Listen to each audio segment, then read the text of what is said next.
Yaorana et bienvenue dans Fetia. Aujourd'hui, nous allons parler de l'importance d'apprendre à se connaître, d'être à l'écoute de soi pour vivre une vie qui a du sens pour nous. Je suis Temanava Domingo, Miss Tahiti 2024 et ce podcast c'est un rendez-vous pour souffler, s'inspirer et avancer à notre rythme. Parce qu'il suffit parfois d'une simple phrase pour changer notre regard et s'ouvrir à de nouvelles possibilités. Et surtout, se rappeler qu'on n'est jamais seul sur ce chemin qu'est la vie. Yorana à tous, je suis très heureuse de vous retrouver aujourd'hui. J'avais envie de parler d'un sujet évidemment qui m'inspire en ce moment. Généralement, je parle vraiment de sujets liés à ce que je vis. Et il y a quelque chose qui m'a marqué ces derniers temps, c'est une phrase que j'ai vue passer sur les réseaux. C'est écrit en anglais, mais en gros, ça disait que tu ne peux pas utiliser la carte ni la boussole de quelqu'un d'autre pour ta propre vie. Et ça résonne énormément en moi depuis quelques semaines, même quelques mois. Et en fait, je me suis dit, bah oui, c'est vrai. Parfois, on passe notre temps à utiliser les outils des autres, alors qu'on a nos propres outils et notre propre chemin. Et je me suis dit, waouh, mais ok, si je peux pas utiliser la carte de quelqu'un d'autre, alors je vais utiliser la mienne, mais qu'est-ce que ça implique ? Utiliser sa propre carte, c'est se faire confiance, mais c'est aussi apprendre à se connaître. Et ça prend du temps, parce que ça nous demande aussi de déconstruire des croyances que l'on a depuis qu'on est jeune, avec lesquelles on a grandi. Et je pense même que apprendre à se connaître, ce n'est pas juste savoir ce que l'on aime ou pas. C'est aussi le ressentir dans le corps. Ces derniers temps, en tout cas, je me rends compte et je peux confirmer que vraiment notre corps parle avant notre tête et que le corps exprime beaucoup de choses. Souvent, on n'est pas à l'écoute de notre corps parce que on prend la santé pour acquis.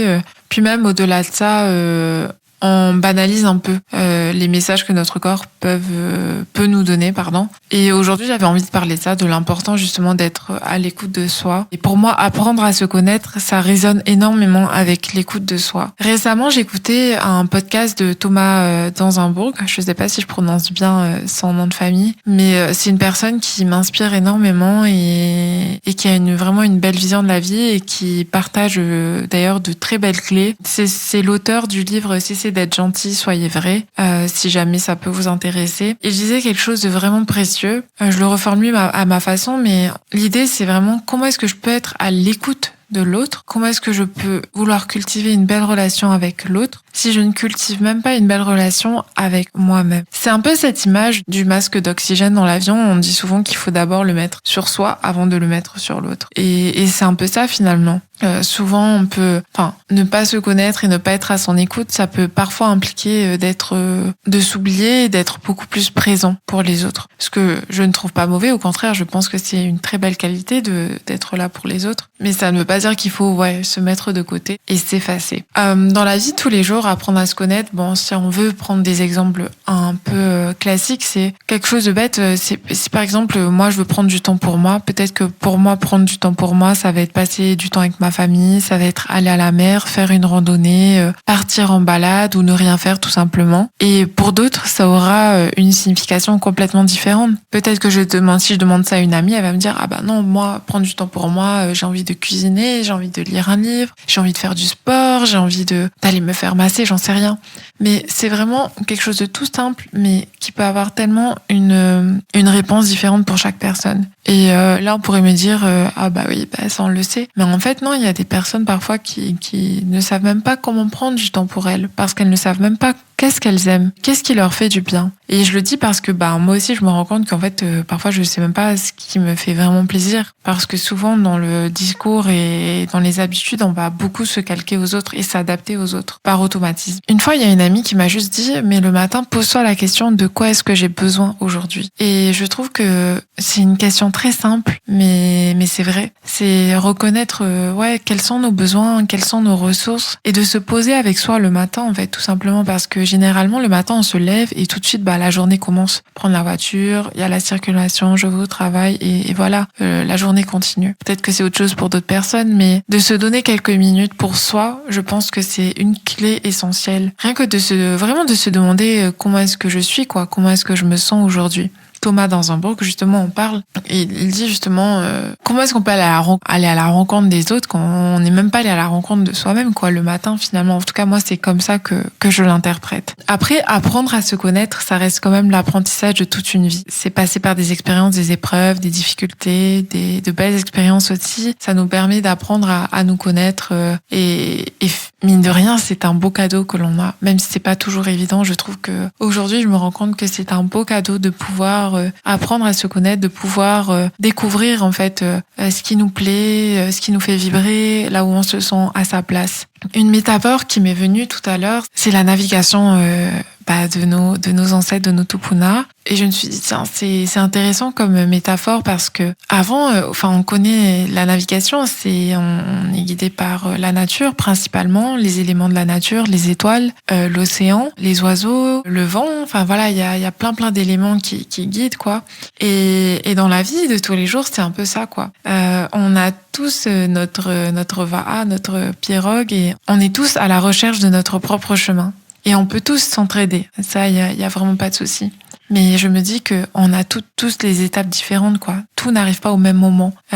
Par exemple, toi, tu peux aller, je sais pas moi, vers Huahine et moi, je vais vers Maupiti.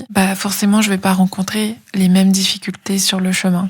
Rien que de prendre du recul par rapport à ça, ça nous permet aussi d'alléger nos épaules et d'enlever un peu ce poids de devoir réussir, de devoir faire comme les autres, quoi. Et de se rappeler que oui, on est tous ensemble dans le sens où tout le monde vit sa vie, tout le monde essaie de faire de son mieux, mais on ne passe pas tous forcément par les mêmes étapes. Je me dis, en fait, je pense à ma grand-mère, mais c'est tellement important d'apprendre à écouter justement, d'apprendre à écouter ces éléments à soi, d'apprendre à écouter justement cette intuition, de savoir où est-ce que je peux aller. Ok, là je me sens bien. Ok, là ça va mieux. Ok, là il y a en ce moment il y a des étoiles, le ciel est brillant. Ok, en ce moment c'est la tempête. C'est vraiment d'être sensible à ce qui nous arrive et de ne pas en avoir peur et c'est pas parce que c'est différent de l'autre justement que ça n'a pas d'importance ni de valeur. Quelques clés que mes amis ont partagées aussi récemment avec moi, c'est de ressentir ce qui m'apporte de la joie, ressentir ce qui me fait vibrer, ressentir aussi quand est-ce que je me sens bien dans des relations. On en a déjà parlé dans d'autres épisodes de Fétia, mais de ressentir aussi, de pouvoir faire la différence justement entre ce qui m'apporte de la joie, de la légèreté, de l'alignement, et au contraire ce qui me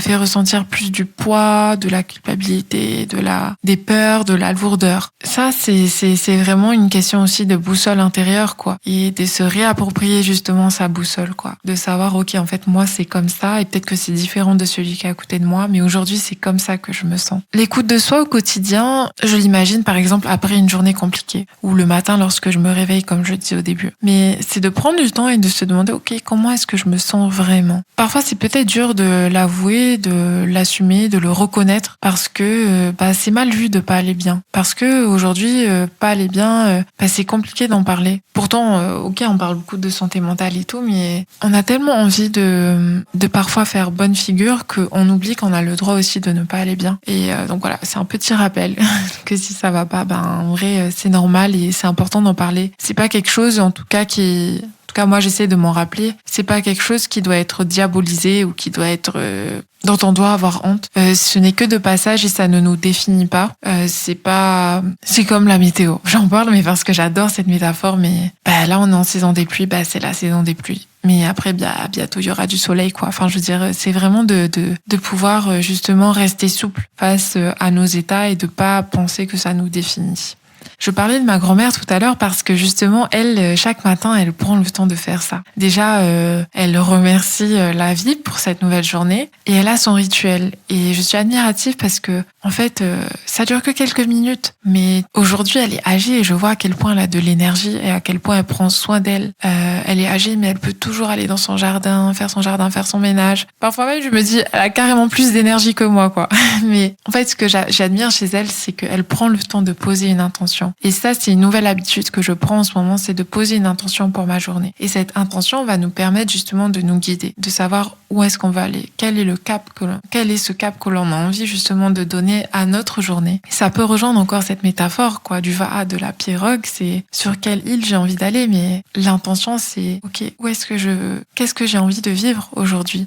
c'est pas forcément un objectif, c'est différent de ça. C'est vraiment dans quel état est-ce que j'ai envie de me sentir, qu'est-ce que j'ai envie de vivre, qu'est-ce que j'ai envie d'accueillir. Par exemple, ça pourrait être aujourd'hui, j'ai envie d'apprendre à travailler en étant beaucoup plus détendue. Ça, c'est une intention. Et rien que de poser ça, dans la journée, ça va venir en fait. D'un coup, vous allez dire, ah oui, punaise, mon intention, c'est vrai, j'avais posé ça ce matin. Et ça va se caler tout doucement. Ça va faire partie de votre journée. Et à la fin de la journée, on verra que c'est différent parce qu'on a posé une intention. Une autre clé aussi, c'est d'écrire. Apprendre à se connaître, c'est reconnaître aussi ce qui est en nous, ce qui se passe en nous. Et écrire, ça peut être une grande ressource. Certains aiment écrire, d'autres n'aiment pas écrire, d'autres préfèrent, je sais pas, parler à quelqu'un ou plutôt juste prier aussi. Enfin voilà, chacun a sa façon de faire. Écrire, ça permet, de se libérer aussi de ce poids que l'on peut avoir et d'accepter ce que l'on ressent, d'accueillir ce que l'on ressent tout simplement. Être à l'écoute de soi, je pense que ça peut être une clé très importante pour cette nouvelle année, dans le sens où on peut parfois avoir tendance à se perdre en voulant faire trop comme les autres. C'est vraiment plus une vision que je partage avec vous et ça résonne ou ça résonne pas, c'est vous qui choisissez. Mais voilà, je pense qu'aujourd'hui, s'écouter, c'est aussi prendre la pleine responsabilité de notre vie. C'est oser se faire confiance quand on n'est pas d'accord avec quelque chose. C'est oser se faire confiance quand tout le monde nous dit non, c'est pas ça. S'écouter, en fait, finalement, c'est notre plus grand cadeau. Parce que parfois, on cherche à l'extérieur ce qui est déjà à l'intérieur. Bon, c'est la fin de l'épisode. J'ai été inspirée par ce sujet aujourd'hui. J'espère en tout cas que ça pourra résonner en vous également. Merci à tous pour vos messages, pour votre soutien, parfois ma maman elle rentre du travail, elle me dit il y a un collègue du travail, il m'a dit il a écouté ton épisode aujourd'hui, il a bien aimé. Voilà, vraiment ça me touche et ça me fait vraiment plaisir. On se retrouve comme d'habitude chaque lundi à 8h sur Hits FM et voilà. La citation que j'aimerais peut-être vous laisser aujourd'hui, c'est ma citation préférée, c'est ne rien attendre sinon l'inattendu. Donc voilà, c'est une citation qui me guide, quoi qu'il arrive. Et je vous souhaite une très très belle journée, une très belle semaine. Merci pour votre écoute, merci pour votre confiance et à la semaine prochaine. Nana, et prenez soin de vous.